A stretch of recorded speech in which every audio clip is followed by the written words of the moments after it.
റിങ്കി എടി ഇറങ്ങി വാടി. ഇങ്ങോട്ട് വാ. ഓ സ്ലോ മോഷൻ കാണിക്കണു. എന്താ എന്തൊക്കെയാ കാണിച്ചത്? ഇത്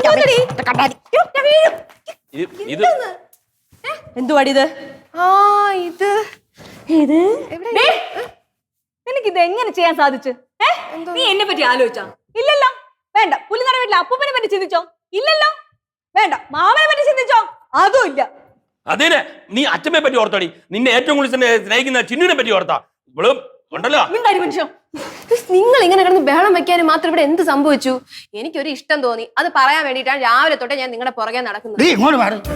നീ കുളിക്കാൻ നേരത്ത് ഹെൽമെറ്റ് പോലും ഊരാത്തവനാണ് എനിക്ക് പ്രാപിക്കാൻ തോന്നിയത് അല്ലേ?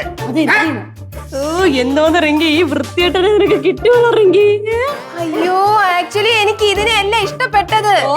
അപ്പൊ ഇനി വേറെയും കഥാപാത്രങ്ങളുണ്ടല്ലേ? ഇടി സമ്മതിക്കൂലടി, സമ്മതിക്കൂലടി. സമയത്തോടെ ആർക്ക് വേണോടി?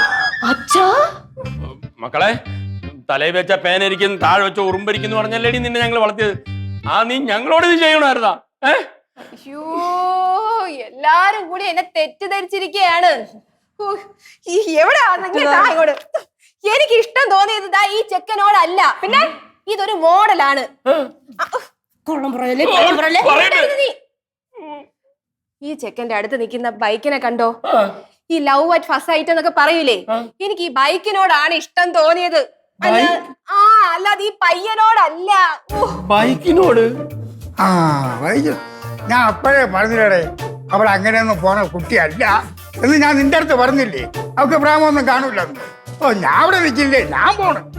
മണി മക്കളെ, ഇവരെല്ലാരും പലതും നിന്നെ പറ്റി പറഞ്ഞപ്പോ അമ്മ വിശ്വസിച്ചില്ല.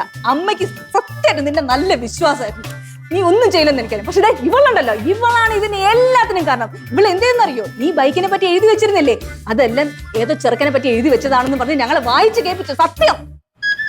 ഇതിന്റെ ഒക്കെ പുറകെ നീ ആയിരുന്നല്ലേ? നിനക്കുള്ളത് ഞാൻ വച്ചിട്ടുണ്ടടി.